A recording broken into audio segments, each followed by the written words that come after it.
Alan Waters, candidate for U.S. Senate. Thanks for joining us for a conversation here. Oh, glad to be here today, Ted. So let's start off. You took a somewhat unusual path into this U.S. Senate race because you were actually in the Massachusetts U.S. Senate race at first with Ed Markey. Why did you decide to switch and run against Jack Reed instead? Well, it's a couple of reasons. I'd like to say it's kind of been a continuum. I was the first Republican in the race for a United States Senate against Elizabeth Warren in 2017. That was the year before the race, and it got a little crowded. And so I switched to independent, tried to get on the ballot at that time by not in a party, and did not. Uh, Ed Markey, that's absolutely right. I was listed as one of two Republicans in the race at the time. And what made me change is a couple of reasons. First, uh, when Joe Kennedy entered the race, I knew it was going to be a battle of Democratic giants. And even Governor Baker, one of the most popular governors in the United States and a strong Republican candidate, he probably wouldn't have been able to compete with that in that sort of environment. So, sadly, but an opportunity. My mom passed away. My mother passed away. I'm in the house I grew up in the West End of Providence last November. And it just came to me that one of my goals was to come home. You know, I was born and raised in Providence, fourth generation. I raised a family in East Providence, got remarried. I have three teenage children. They still live on Cape Cod, but I visit them from time to time. And they came here during the COVID emergency. So we're all together. Family life is different for different people. That said, I saw it as an opportunity to come to Rhode Island. I had some experience running, and no other Republican was running. So I said, what an opportunity. Let me come home. I want to become a U.S. Senator. I'd like to become the first Republican U.S. Senator in Rhode Island. I don't know the total history. And as you know, I'm a minority. I'd like to become the first Black senator for the state of Rhode Island as well. I think at this time, the state needs a Republican. We need political diversity. And with all the changes and growth of the different minority groups in Rhode Island, as well as everyone else, just wanting someone that has a different perspective that can add to the people of Rhode Island. That's me. So here I am. And you might have alluded to the answer you give right there, but you know politics.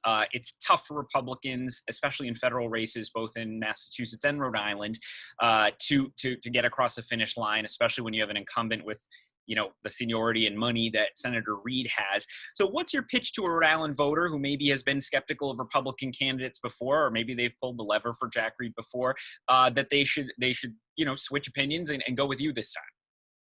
Well, one of the things is I actually broke the race up in a small piece. You know, Republicans, when they run in statewide races in Rhode Island, sometimes they get a range, but for now, I'll just say they get about 35% of the vote. So how do I get the other 16% of the vote so I have 51%?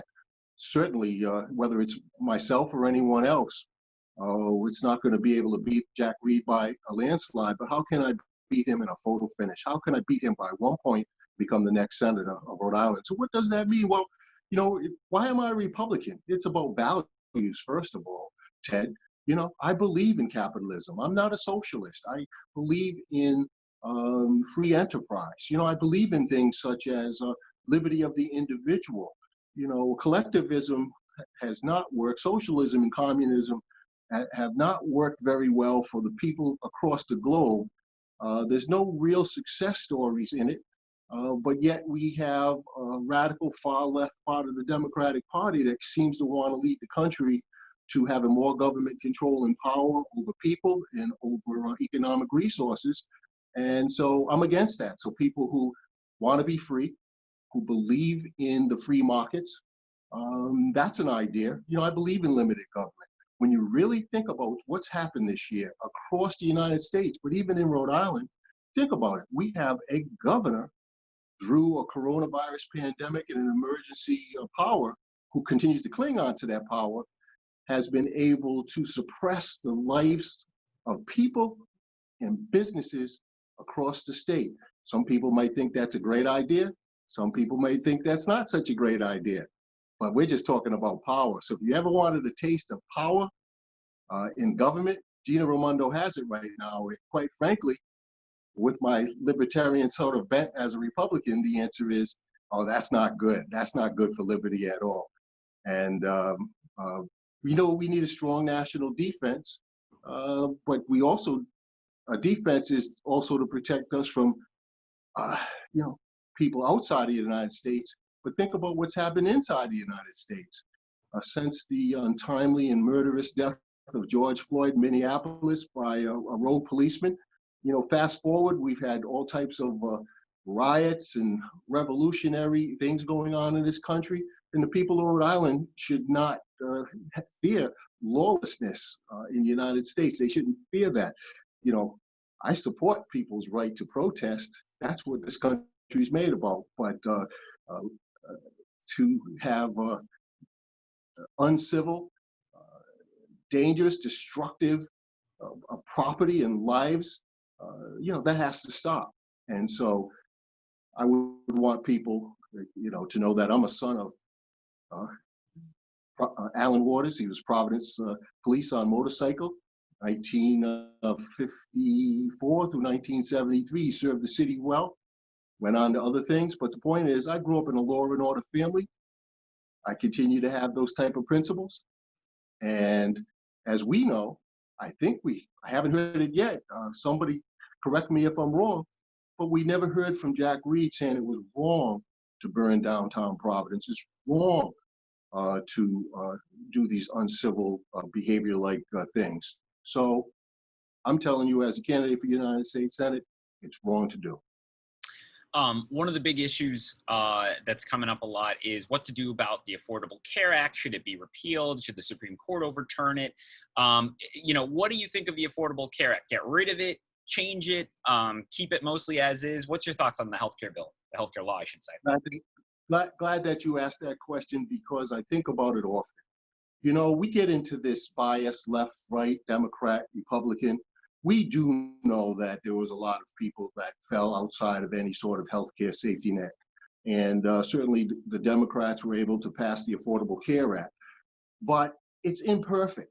And although more people are covered, and perhaps more people that didn't have insurance at all, and then people with certain preconditions that in the private marketplace, they could be denied insurance, they can get it. But by the way, I read the statistics recently, and really only 3% of people who have these preconditions actually go through the Affordable Care Act to get insurance. So there's still a lot of people outside of that that somehow must be getting insured with certain preconditions. But back to the point, you know, what it did do was eliminate competitions. There are some states where you only have one insurer.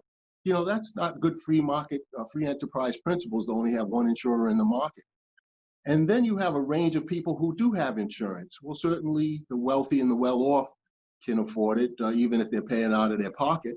And then we have so many people, luckily, that are covered by their employers.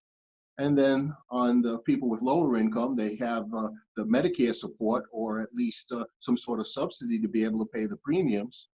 But then you have the people who don't have employers, make too much money, maybe they're self-employed, and they have to buy the insurance themselves on the market.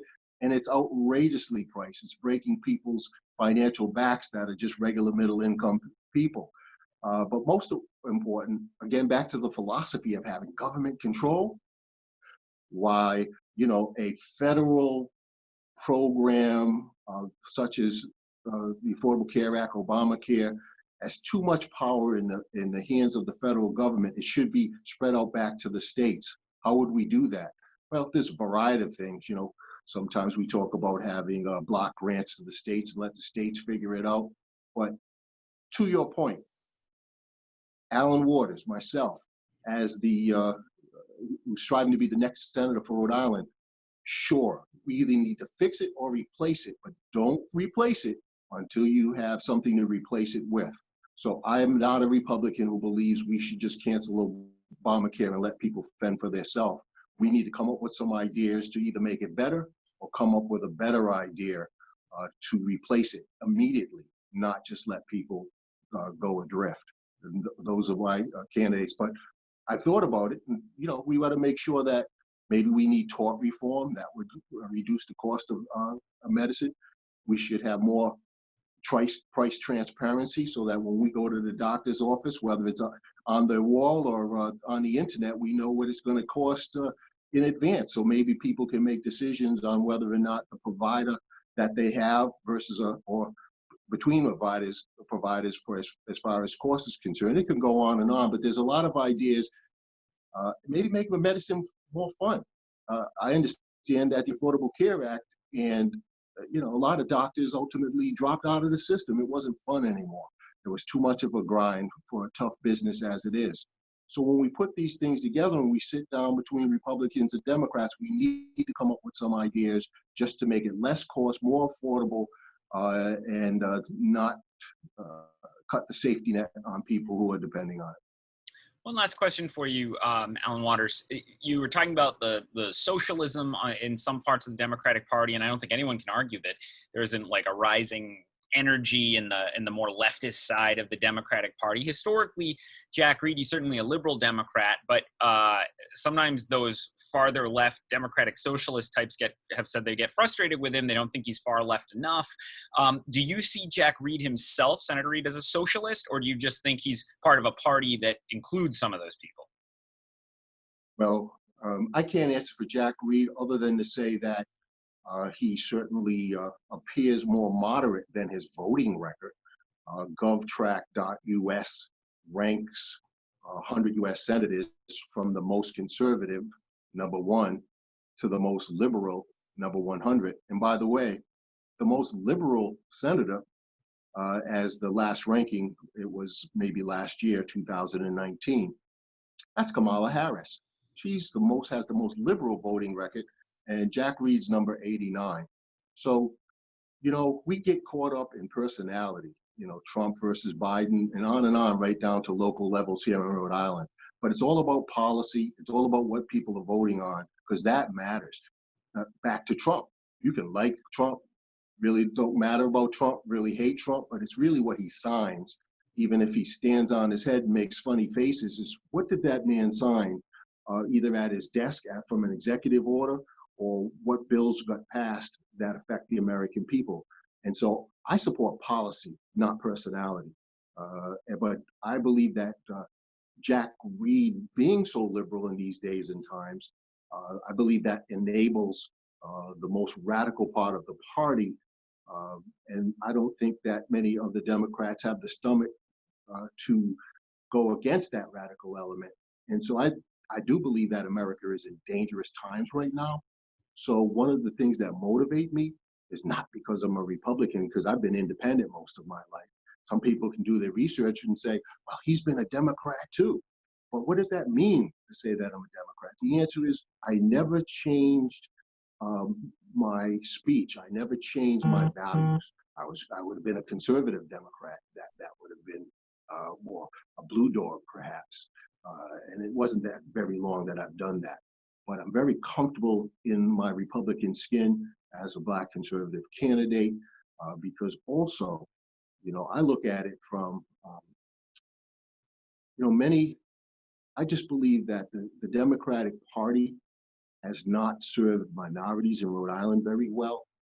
I look at it as Democrats might be our friends, but the proof is in social and economic circumstance, how people have been educated. A lot of our public schools, urban public schools, such as the city of Providence, I'm a product of the city of Providence. I went K through 12. I graduated from classical high school in 1973, Gilbert Stewart from kindergarten through 8th grade. And, the Providence public schools are just not as good as they used to be. Well, what's going on here? Why can't we do that? Healthcare, it just goes on. Even the criminal justice system. This is a Democratic state, a blue state. There's not enough Republicans in the state legislature to make a good baseball team. So, as Democrat, I'm giving minorities and other people that are looking for something different a choice. There's a choice now between Alan Waters and Jack Reed. You reminded me there something I probably should have brought up, which was I remember in the summer the Rhode Island Republican Party released a statement saying they were still would let you run your campaign as the Republican or something, but they weren't supporting you anymore after a report in the Providence Journal about a domestic issue. Can you just, voters might have heard about this too. Can you just address that? What I can address is this. There's parties and there's people. And I fully expect that 95% of the registered Republicans in Rhode Island will vote for me, but not just because I'm a Republican, because they know my message. This is a beautiful state. It's only 45, 50 miles, 39 cities and towns. It's easy to get the word out. I don't think anybody would argue about my character, my integrity, and my message. As far as the party is concerned, there's a saying in politics, there are no permanent enemies and no permanent friends, only your permanent interests. And my interest right now is become the next senator for Rhode Island, in Congress for Rhode Island. And so therefore, whatever happened at that time, my signs are in the Rhode Island GOP headquarters. I've had meetings there. I met a Providence Journal reporter for an interview there and took my picture there with the chair just a month ago. So, sometimes things happen personally in life, but we move forward, and that's just what I've done. And that's a good message for the people of Rhode Island to see, hey, under duress, under a situation where it didn't go my way, I didn't break down, I didn't lose my cool. I stayed the man I always am, which is steady and on course. Alan Waters, candidate for U.S. Senate. Thanks for taking the time to talk. Thank you so much. I appreciate it, and be well.